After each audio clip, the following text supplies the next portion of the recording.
You who have gathered here not by accident but by inner compulsion have felt it, haven't you? That strange sense that you know something that others do not. And yet, that very knowledge begins to flicker like fire too close to dry wood. You sense patterns beneath the skin of the world.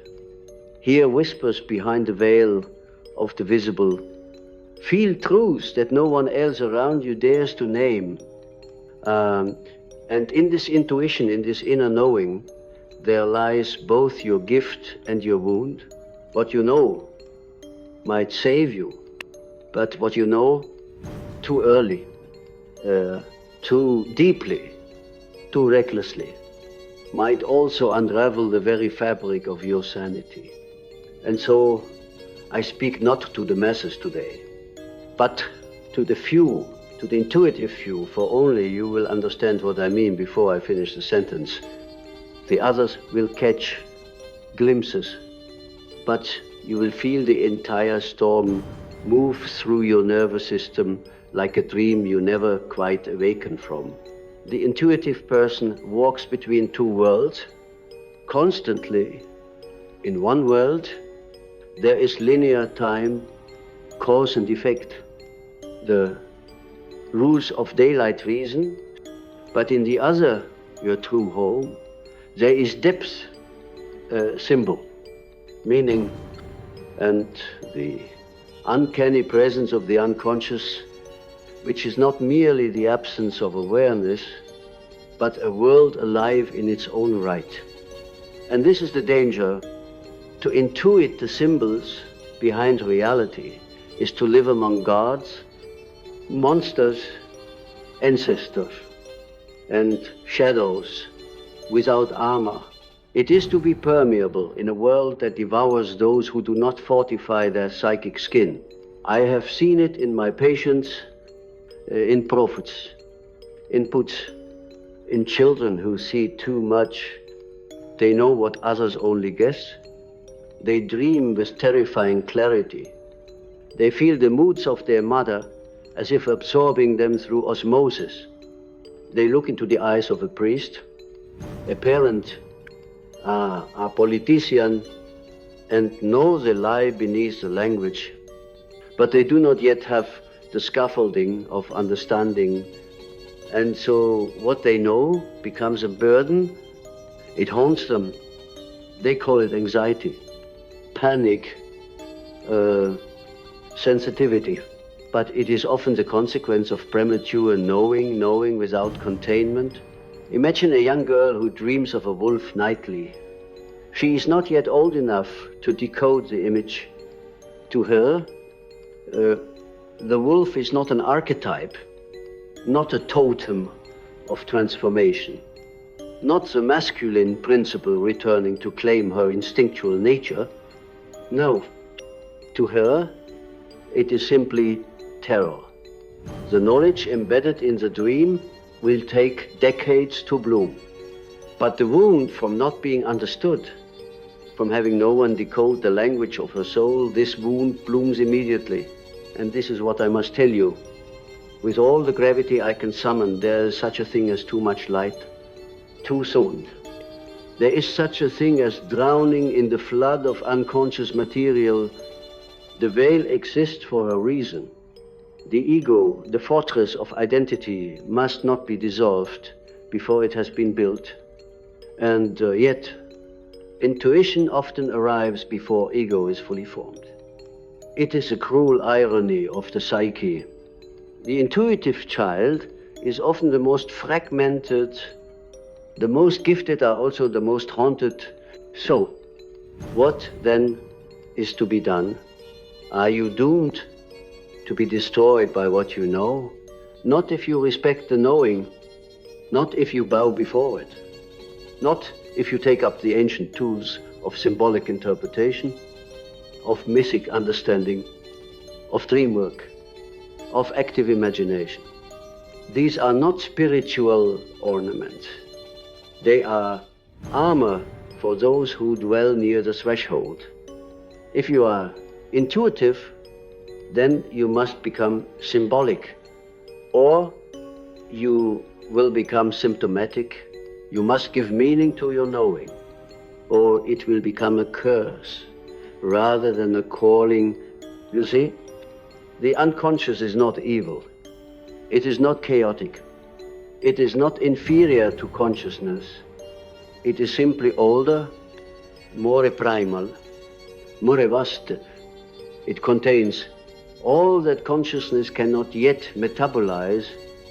That is why it speaks in images, in dreams, in synchronistic events. And if you are intuitive, the unconscious speaks to you more often than to others.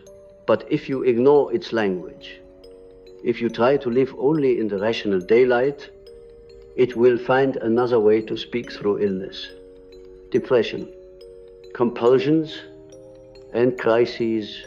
Let me speak plainly now. The intuitive person must initiate themselves, or life will do it violently.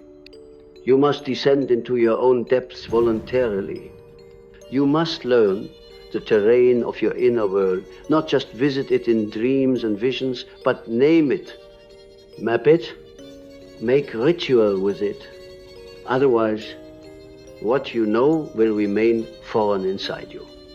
A mystery too large to hold, and it will crush your ego with its weight.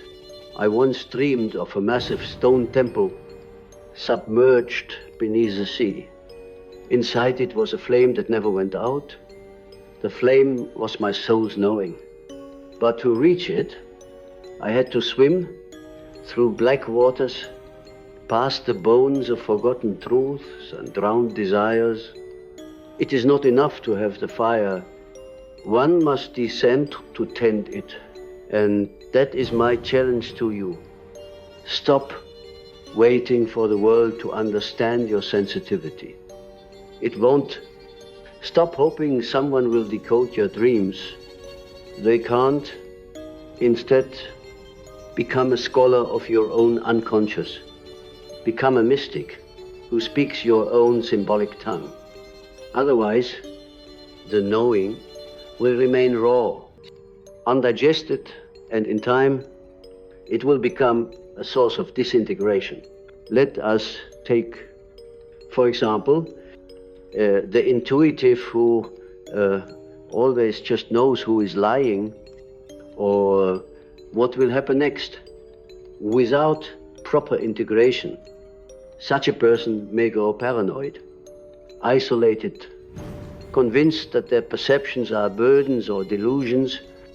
But if that same person learns to understand why the unconscious is granting them such access, perhaps to protect, perhaps to transform others, then they can hold their insight with compassion, not compulsion. The difference between a prophet and a madman is often not the content of their visions, but their relationship to those visions. One is possessed by knowing, the other becomes its steward. You are not here to be consumed by what you know.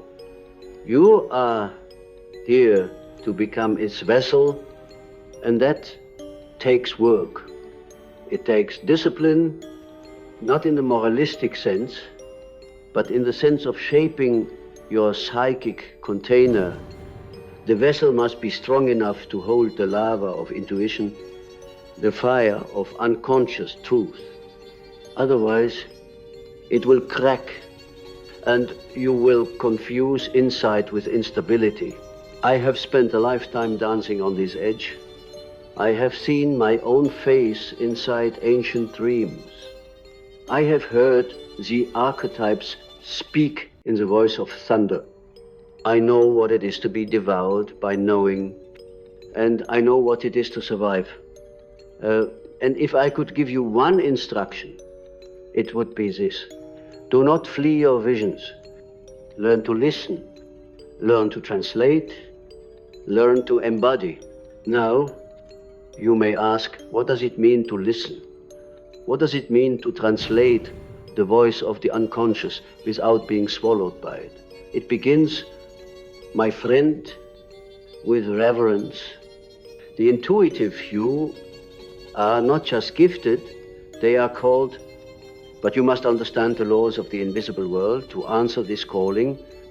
You must know that the psyche, like the cosmos, demands balance, and wherever one pole rises light, perception, gnosis, the shadow follows. The greater the light, the darker the shadow that is cast. This is why those who see too much often suffer so deeply. You do not merely perceive reality, you perceive through it, beyond it, behind it. You walk into a room and feel the tension between two people before a word is spoken. You hear a lie and feel its weight in your body. You look into someone's eyes and see echoes of the child they abandoned within themselves. But without a stable center, without rootedness, this knowing becomes unbearable. You begin to take on pain that is not yours. You begin to confuse your intuition with obligation. You become a psychic sponge, soaked, saturated, drowning.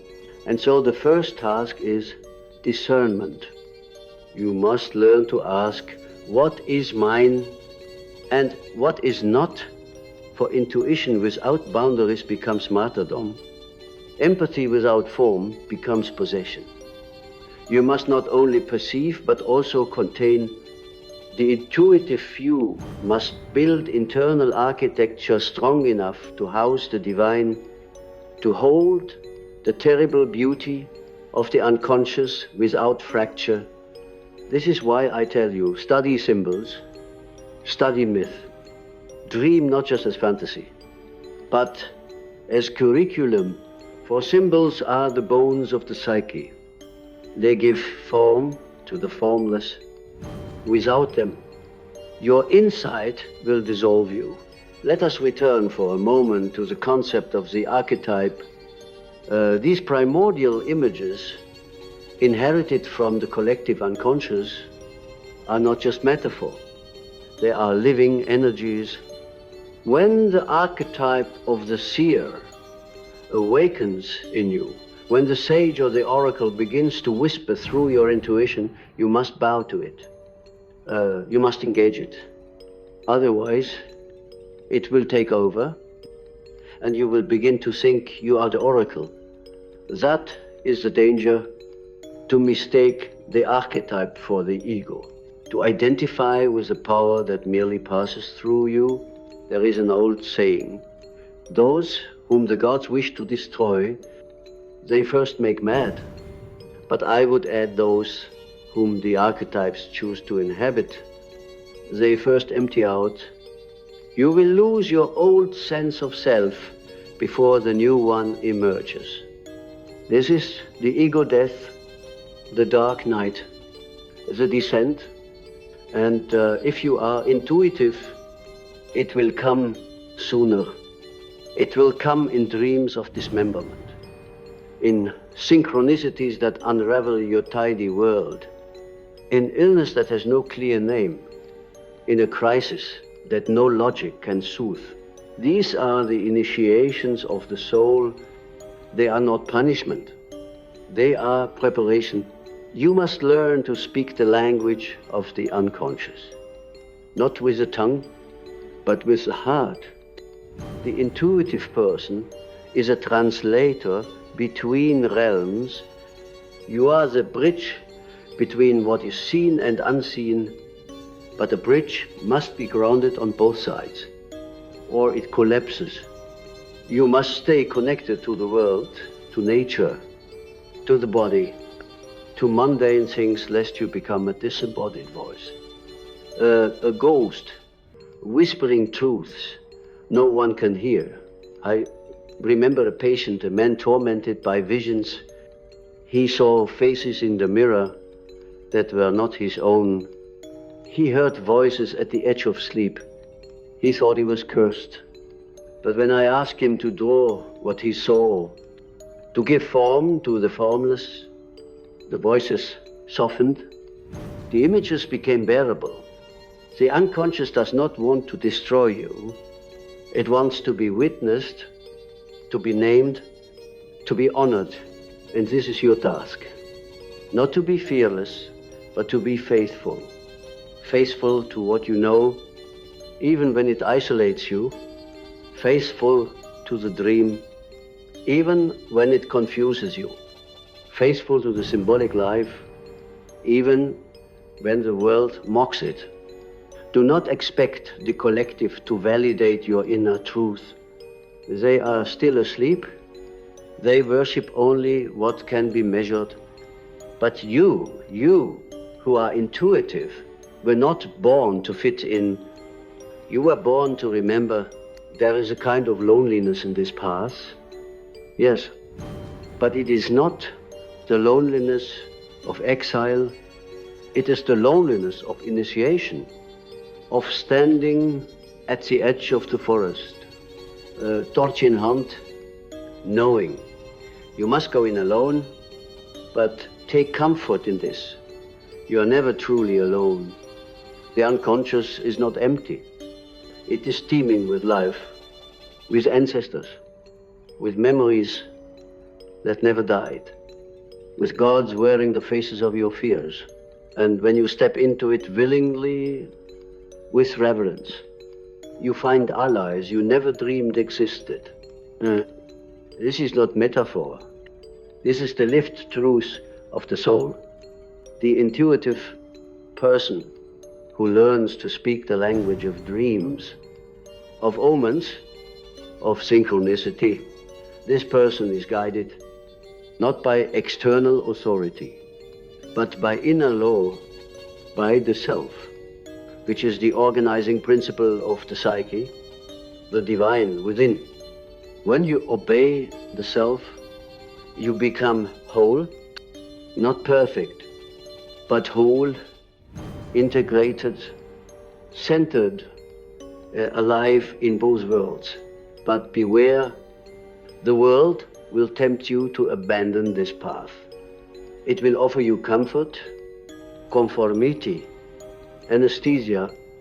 It will call your intuition irrational, your visions madness, your feelings too much.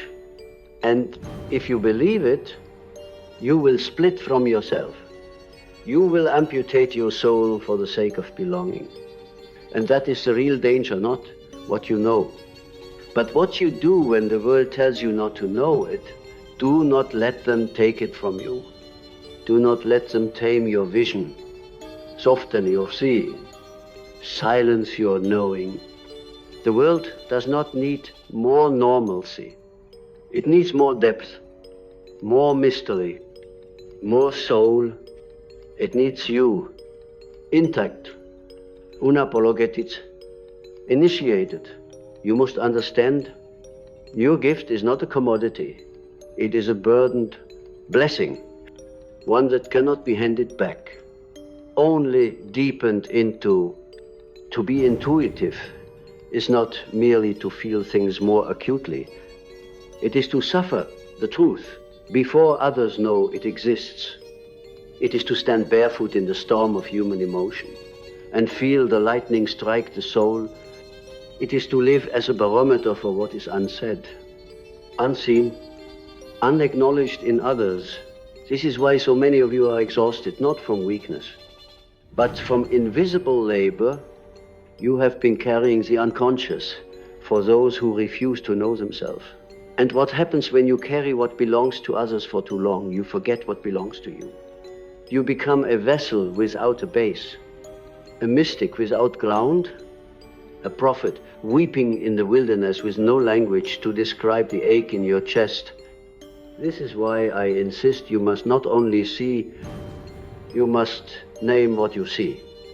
You must transform intuition into insight, raw perception into symbolic understanding.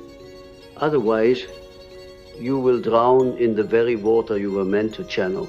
Let us speak now of dreams, those nightly dispatches from the other world. The intuitive person often dreams in images so vivid, so disturbing.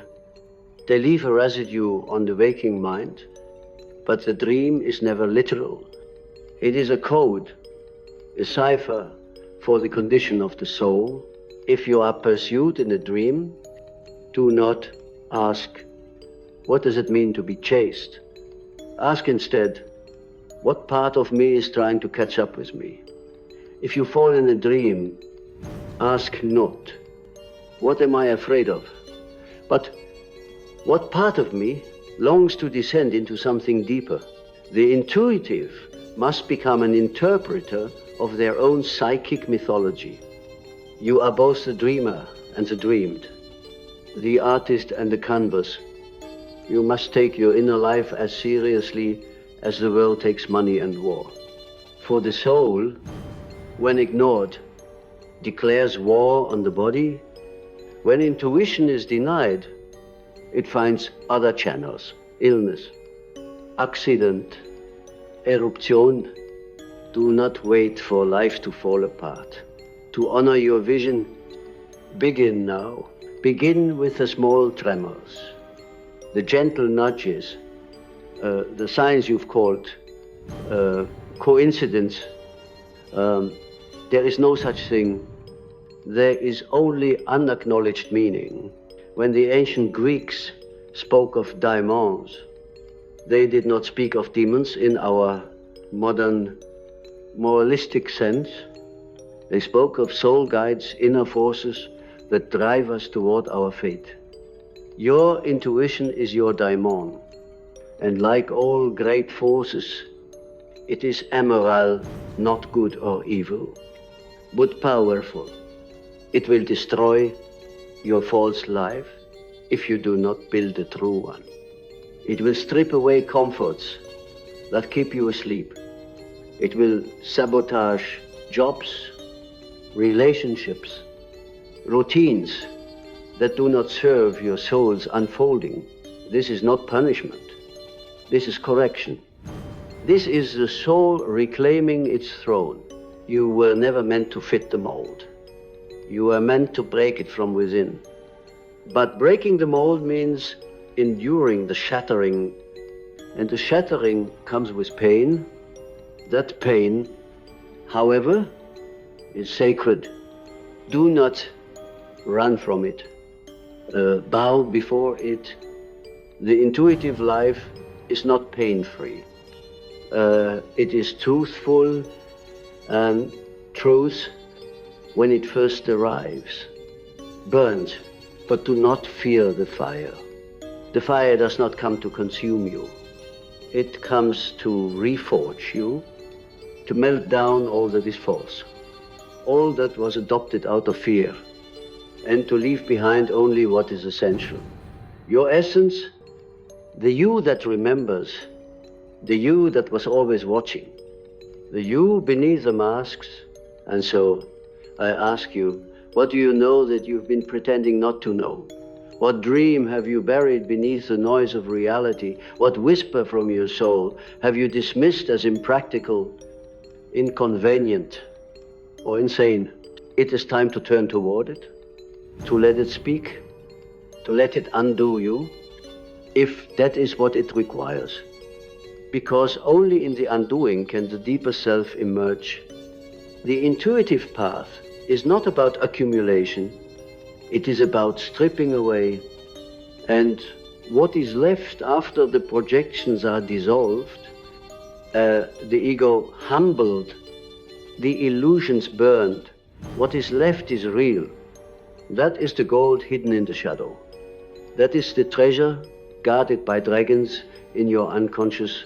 You must be brave enough to face them. And to face them, you must descend.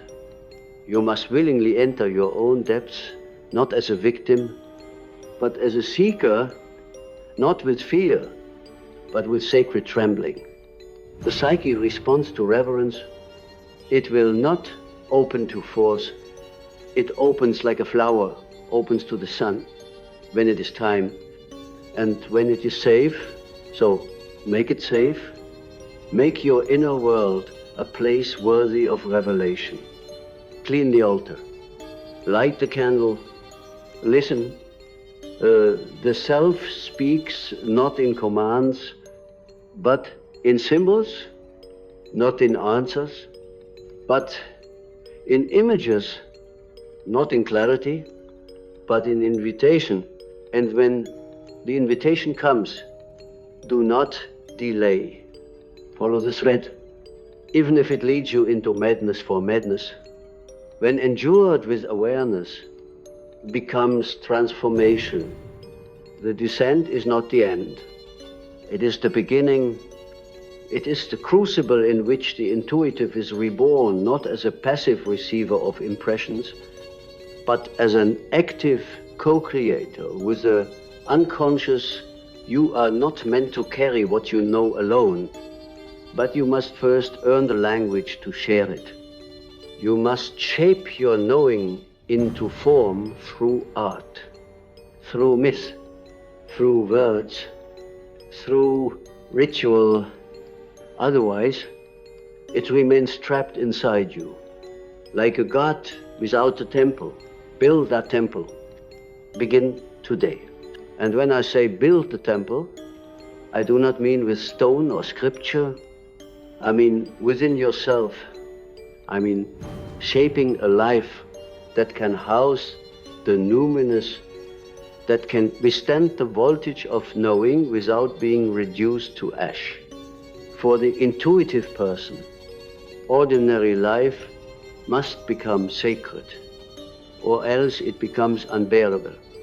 You must turn your routines into rituals. You must find meaning not only in ecstasy, but in repetition. The unconscious does not separate the mystical from the mundane. It sees everything as symbolic. You must learn to do the same. Wash the dishes with presence, and you are purifying the soul. Sweep the floor, and you are sweeping the clutter of the psyche. Feed the body, and you are tending the temple that allows you to dream. I to perceive, to feel. In this way,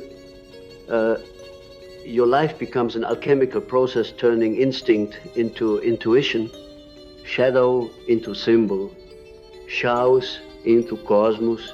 And this process is not linear. You will go through cycles. There will be days of vision and clarity, and there will be days of darkness, confusion, even despair. Do not resist the darkness. It is not the absence of light. It is the womb of transformation.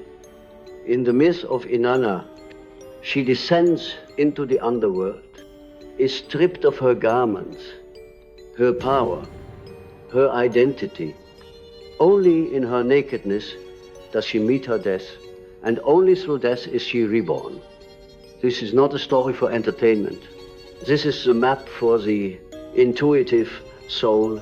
You too must descend. You must go into the places within yourself that frighten you.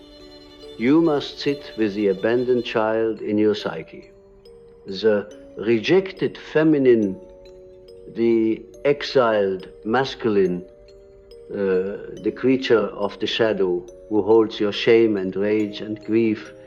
Not to fix them, not to destroy them, but to recognize them, to make them known, because what is unknown within us becomes fate. But what is known can be integrated, and what is integrated becomes power. Do not fear your shadow. It is not your enemy. It is your teacher. It is the part of you that took on the pain you could not bear.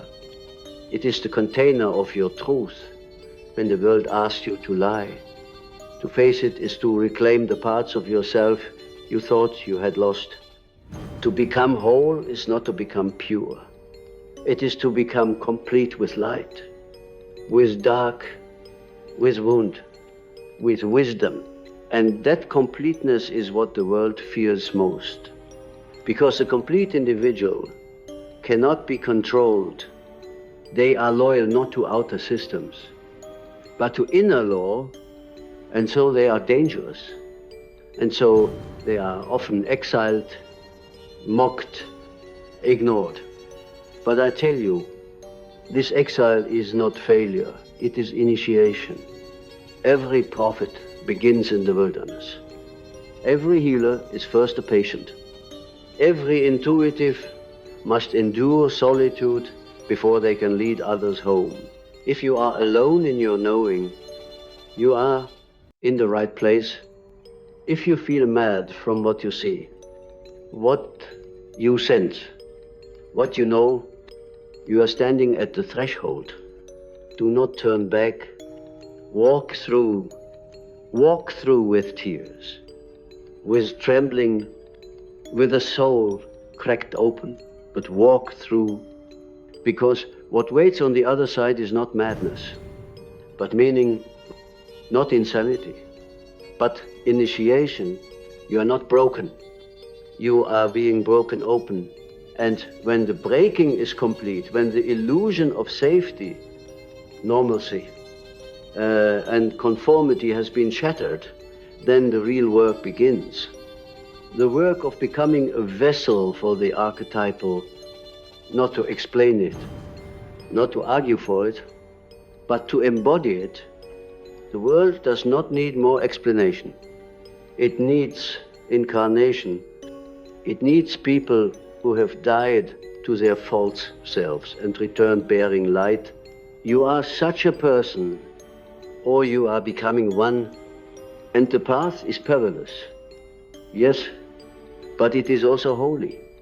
Do not let the fear of being misunderstood prevent you from being real. Do not let the comfort of belonging keep you from becoming yourself. You do not owe the world your silence.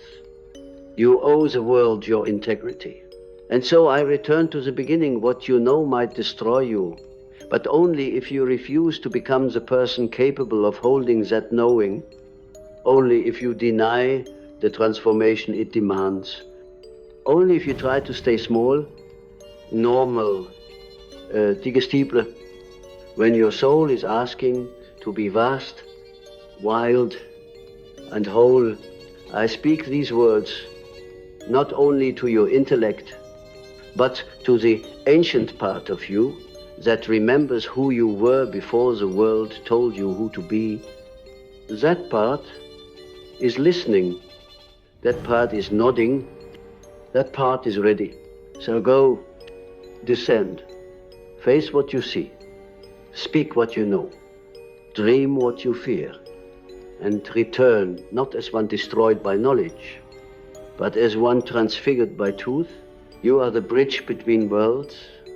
Do not collapse under the weight. Stand, breathe, begin again. And when the darkness rises again, as it will, do not curse it. Say instead, welcome, teacher, what do you have to show me now? And now, before we part, I ask you to close your eyes, not to escape the world, but to enter it more fully. Close your eyes and feel into the places my words have stirred. Feel into the memory that was not quite conscious before this moment. That strange ache in your chest, that is not anxiety. It is recognition. It is your soul answering, yes, yes. This is what I've always known, beneath the noise. Let that knowing settle into your bones. Do not rush to interpret it. Do not force it into form. Let it move in you like the wind through leaves, like water around stone. Trust it. Trust you.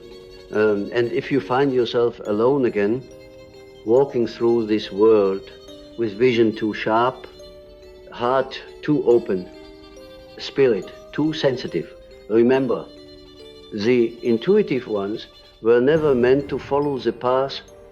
You were meant to forge it.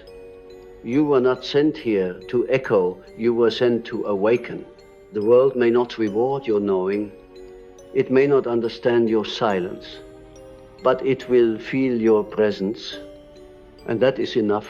So go, child of the deep, go. walker between worlds, build your temple, whisper your dreams, dance with your shadow. And above all, do not forget who you are when no one is watching.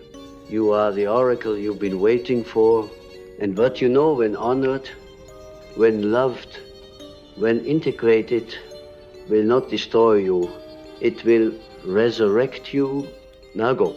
Live as if the veil were thin, because for you, it already is.